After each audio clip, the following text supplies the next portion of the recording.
안녕하세요. 대기업 시청자 그리고 한미글로벌 주주 여러분들. 저는 한미글로벌 관련해서 여러분들이 투자하시면서 알아야 되는 중요한 이슈와 주가에 영향을 미칠 만한 요소들 하나하나 선별해서 알려드리는 멘토 이진욱입니다.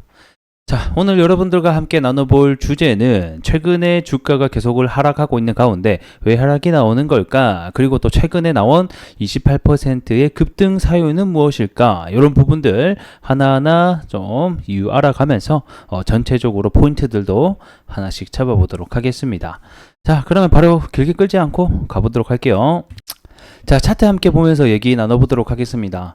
우리 한미글로벌이 가지고 있는 재료와 테마는 세 가지 정도가 있을 것 같습니다. 첫 번째는 이런 건설업 관련된 이야기가 될 것 같고요. 두 번째는 결국에는 네옴시티 관련된 테마가 있습니다. 그리고 세 번째는 우리 우크라이나 재건 관련주죠. 네옴시티 같은 경우에는 이미 원팅 코리아로 해서 한 차례 이 관련주로 부각이 되면서 22년도에 최고가를 찍었을 당시의 이유가 이 네옴시티의 영향이 있게 되었고요. 그리고 23년도 4월달 당시에 주가가 반등이 나온 것은 이 우크라이나 재건 관련된 우리 또 모멘텀으로 주가가 한 차례 상승한 바가 있습니다.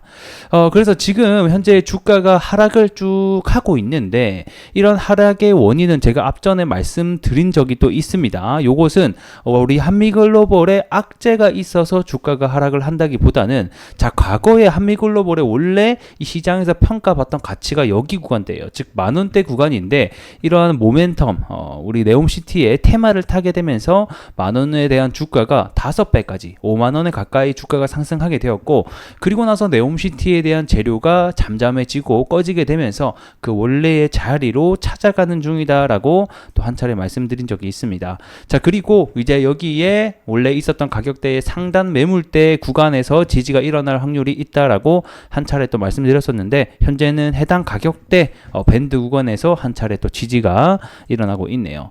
자, 그리고 얼마 전에 또 거래 대금이 한번 들어왔었죠. 큰 거래 대금은 아니고 한 500억 정도가 들어왔었는데 요날 약 20% 정도 상승이 나왔습니다. 요날의 주가 상승의 원인을 좀 살펴보게 되면, 자, 한미글로벌 영월 상동광산, 발음이 안 되네. AI 반도체 소재 관련해서 이 중국산 텅스턴 대체 주목의 강세가 됐다라고 해당 사실이 나오게 됐습니다. 이 말이 무슨 말이냐면 이 중국이 텅스텐 전광의 83%를 생산을 하고 있어서 사실 세계 시장을 독식을 하고 있거든요. 근데 이 미국이 이 중국산을, 그러니까 자원 공급망을 탈피하기 위한 노력들을 여러 가지를 하고 있잖아요. 이 그 중에 하나가 텅스텐이었다. 근데 우리나라가 이 강원도 영월읍에 이 상동광산이 있는 텅스텐 그 매장이 있습니다. 그래서 요게 만약에 미국이 중국산을 탈피한다라고 하면 우리나라 이 텅스텐 광장이 좀 수혜를 받지 않을까라는 시장이 한 차례 주목이 된 바가 있습니다. 근데 여기서 중요한 건 뭐냐면 이 한미글로벌이랑 도대체 무슨 상관관계가 있냐를 보게 되면 이때 당시에 상동광산에 이제 감리죠. 그러니까 재개발 관련된 CM을 수행을 한 바가 있습니다. 그게 부각이 되면서 관련주로 엮이게 되었습니다. 근데 이게 사실 뭐 한미글로벌이랑은 크게 연관이 없고 그냥 단발성의 테마라고 봐야 되겠죠. 뭐 한미글로벌에 진짜 밸류에이션에 영향을 주는 그런 것도 아니고, 그렇다고 해서 막 지속성을 가지고 가는 재료도 제가 봤을 때는 아닌 것 같습니다. 뭐 이 상동광산에 지분이 있다 이렇게 되면 얘기가 달라지는데, 뭐 그게 아니라 단순히 재개발 CM을 했다라는 소식 때문에 부각이 된 거라서 이것은 한 차례 주가가 상승했다가 빠질 수밖에 없는 재료이지 않았나라고 생각이 드네요.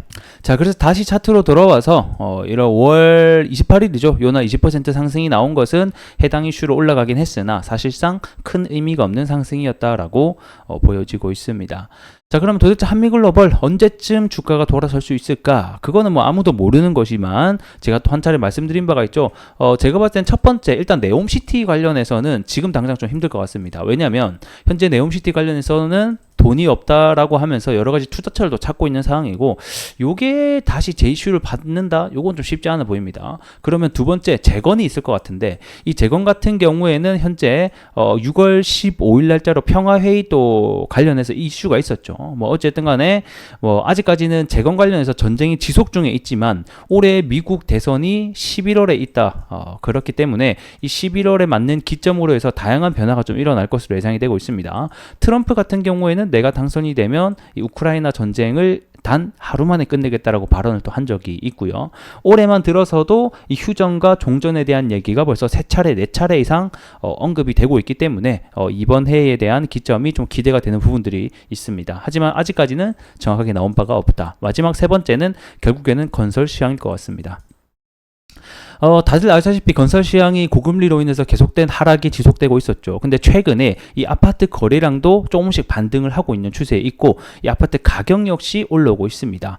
그에 뒷받침해서 착공 건수라던가 허가 역시 조금씩 반등을 하고 있는 모습들이 비춰지고 있고 무엇보다 24년도 올해 하반기에 뭐가 있죠? 금리 인하까지 예정되어 있기 때문에 이러한 부분들이 여러 가지로 올해 하반기에 겹친다라고 하면 다시 한 번 더 일으켜질 수 있는 모멘텀이 될 수 있지 않을까 이런 식으로 좀 기대를 해봐야 될 것 같아요. 그래서 뭐 아직까지는 정확하게 저점이 잡힌 것은 아니지만 여기에 매물대가 크게 있기 때문에 해당 가격대에서는 역시 좀 지지가 일어나지 않을까 싶으면서 올해 하반기까지는 조정세가 계속해서 이루어질 수 있으니 이 점 좀 참고하셨으면 좋겠습니다. 자, 오늘은 영상 여기서 좀 마무리를 해보도록 하겠고요. 전 또 다음 시간에 여러분들에게 더 나은 내용으로 인사드릴 수 있도록 하겠습니다. 구독과 좋아요 한 번씩 부탁드리면서 다음 시간에 뵐게요.